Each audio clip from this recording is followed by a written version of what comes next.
नमस्कार दोस्तों। आज की इस वीडियो में मैं आप सभी से शेयर करने वाली हूँ वर्ष के आखिरी प्रदोष के बारे में।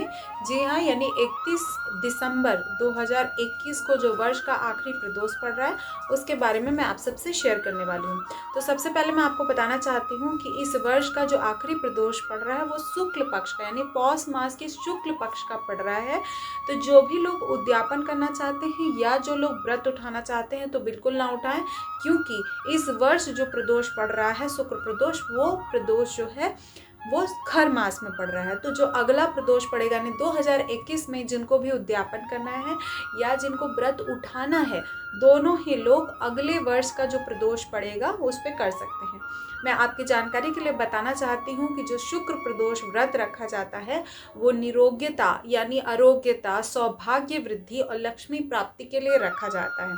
आप सभी को शॉर्ट वीडियोस में भी आपने देखा होगा और नहीं देखा तो आप देख लीजिएगा।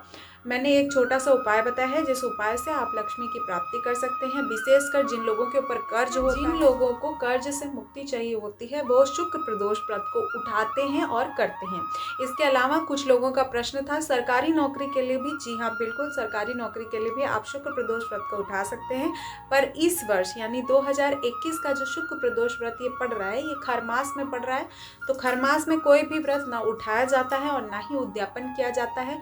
तो इस वर्ष नहीं, आप अगले वर्ष सरकारी नौकरी के लिए भी प्रदोष व्रत रख सकते हैं। मैं सबसे पहले जो भी लोग व्रत उठाएंगे उनके लिए बता दूं कि आप सभी ध्यान से समझ लीजिए कि इस वर्ष खरमास पड़ रहा है, तो आप खरमास में जो शुक्र प्रदोष जो व्रत उठाना चाहते हैं वो नहीं उठाएंगे और ना ही व्रत का उद्यापन करेंगे। आइए जान लेते हैं प्रदोष काल के बारे में। तो सबसे पहले मैं आपको बताना चाहती हूँ कि त्रयोदशी के तिथि पर हर वर्ष का जो माह का जो त्रयोदशी तिथि होती है उस पर प्रदोष काल का व्रत रखा जाता है। तो इस वर्ष यानी 31 दिसंबर 2021 को प्रदोष काल जो है सुबह 10 बजे से लेकर शुरू होगी 10:19 पर 31 अगस्त 2021 को। उसके बाद यह प्रदोष काल की जो बेला है वो खत्म होगी 1 जनवरी 7:17 पर, यानी 8 बजे के बाद आप पारण कर सकते हैं। 8 बजे के बाद ही प्रदोष का पारण करें। उसके बाद मैं आपकी जानकारी के लिए और सुविधा के लिए मैं बताना चाहती हूँ, वैसे आप सभी को पता होगा कि जो प्रदोष काल का समय है इस बार वो पड़ रहा है 5:35 से शाम के, और रात को 8:19 तक पड़ रहा है। तो आप इस बेला में प्रदोष व्रत को जब भी अगर आप कर रहे हो तो अगर आप संभावित है तो आप मंदिर प्रांगण में जाकर यानी देवालय शिवालय में जाकर ही पूजा करें, या घर पे अगर आप शिवलिंग बनाते हैं मिट्टी का तो आप उसमें भी बना के आप पूजा कर सकते हैं। उसके बाद मैं बताना चाहती हूँ कुछ विशेष बातें जो इस शुक्र प्रदोष पर आपको जरूर करनी चाहिए। वैसे शुक्र प्रदोष की कथा भी हमारे चैनल पर अपलोडेड है, आप चाहें तो सुन सकते हैं। और दूसरी सबसे जरूरी बात कि जब भी शुक्र प्रदोष का व्रत रखा जाता है तो आप गुलाबी रंग के कपड़े जरूर पहने। गुलाबी रंग बहुत प्रिय होता है भगवान भोलेनाथ को, और शुक्रवार के दिन जब हम शुक्रवार से संबंधित पूजा करते हैं तो गुलाबी रंग का ही वस्त्र पहनते हैं। अदरवाइज आप क्रीम पहन सकते हैं, ऑरेंज पहन सकते हैं, रेड पहन सकते हैं, बट अगर प्रदोष शुक्र प्रदोष की पूजा होती है तो उसमें गुलाबी वस्त्र जरूर पहनते हैं। उसके अलावा शमी पत्र का बहुत विशेष महत्व है भोलेनाथ के पूजा में। तो शुक्रवार को जब भी आप व्रत कर रहे हो तो पूजा के लिए प्रांगण में समी पत्र होता है उसको जरूर चढ़ाएं। और साथ ही साथ खीर, भगवान भोलेनाथ को जब शुक्र प्रदोष पड़ता है तो उसमें खीर का भोग जरूर लगाएं और उसको नेक्स्ट डे जो है आप प्रसाद में खा सकते हैं।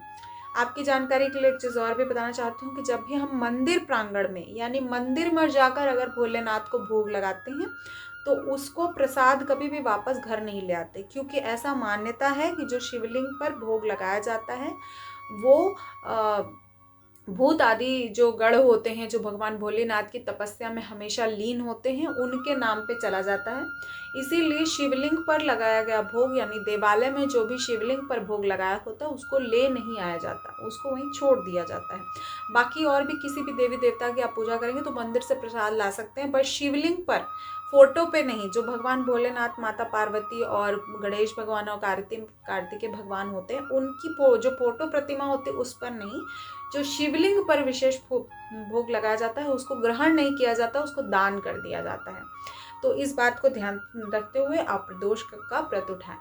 अब मैं आपको बताना चाह रही हूँ प्रदोष व्रत का नियम। शुक्र प्रदोष का व्रत का नियम वैसा ही है जैसे बाकी प्रदोष का होता है। फिर भी जो लोग हमारे साथ नए जुड़े हैं, जो हमारे नए सब्सक्राइबर हैं, उनके लिए मैं बताना चाहती हूँ कि जो ये व्रत कर रहे हैं वो निराजली व्रत रखेंगे, जैसा आप सबको मालूम है। जैसा भी आपने संकल्प किया हो, चाहे भोजन करके किया हो, चाहे जैसे भी किया हो, आप कर सकते हैं।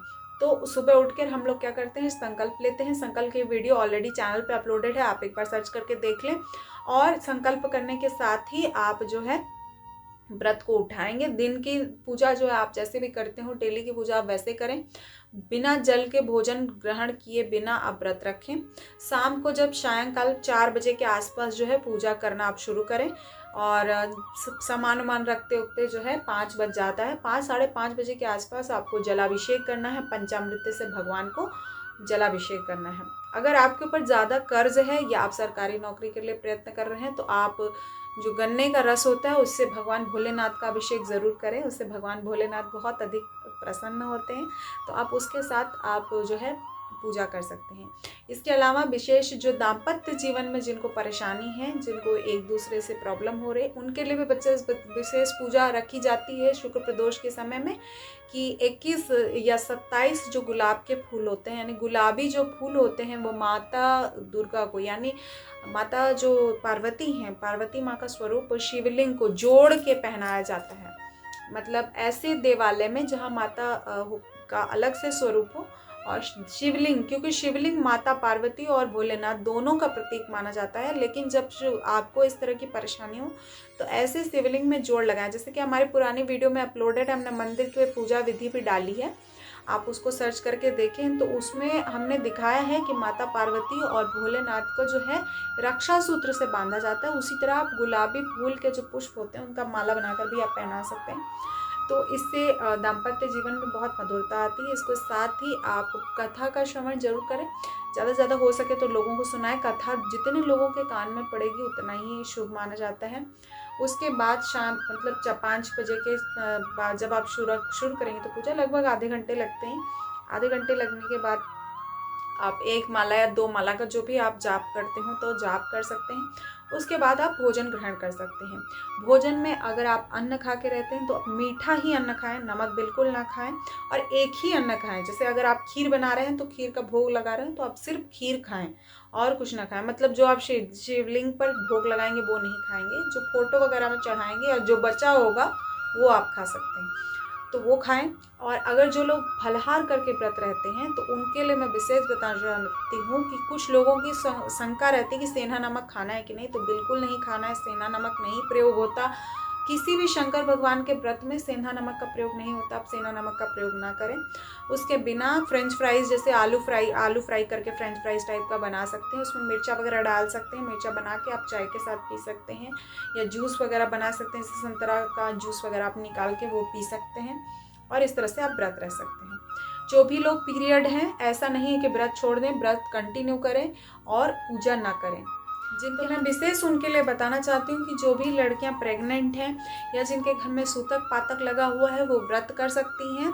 लेकिन आप पूजा नहीं करेंगे तो व्रत आपको किसी भी हालत में छोड़ना नहीं। जब तक आप उद्यापन नहीं करते हैं तो आपको व्रत जरूर रखना है। उसके बाद मैं आपको बताना चाहती हूँ, जो भी लेडीज़ प्रेग्नेंट है, मान लीजिए उनका व्रत छूट जाता है तो उसमें कोई दुविधा की बात नहीं। कभी आप बीमार पड़ जाते हैं तो कोई कुछ हो जाता है तो आप उस चीज़ को भगवान से माफ़ी मांग सकते हैं। हालांकि संकल्प आपने किया था, बट प्रेगनेंसी डिलीवरी की वजह से अगर आपका व्रत छूट रहा है तो उसमें कोई दुविधा की बात नहीं है।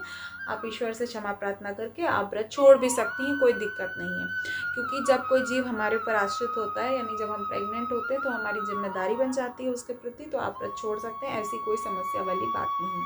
आई होप वीडियो आपके लिए यूज़फुल रहा होगा। तो लाइक शेयर ज़रूर कर दीजिएगा और चैनल पे पहली बार हो तो सब्सक्राइब ज़रूर करके जाइएगा। उसके बाद जैसे हम लोग भोग वगैरह ग्रहण कर लेते हैं तो जब अगले दिन पारण करना होता है तो हम लोग सबसे पहले दान निकालते हैं। दान में जैसे आपके एक दिन जितना आप खाते हो, चावल, दाल, नमक और जो है हल्दी, और जो भी दाल चावल से संबंध जो भी आप करना चाहें वो कर सकते हैं। अगर पका हुआ भोजन दे रहे हैं तो आप ध्यान रखें सिर्फ मीठा भोजन दान करें। जैसे पूड़ी खीर आप दान कर सकते हैं। तो इस तरह से भोजन आप दान करें और अपने व्रत को पूर्ण करें। आई होप आपको वीडियो पसंद आया होगा। अगर वीडियो पसंद आए तो चैनल को सब्सक्राइब करना बिल्कुल ना भूलें और लाइक शेयर ज़रूर करें। Thank you so much for watching us. Her her Mahadev.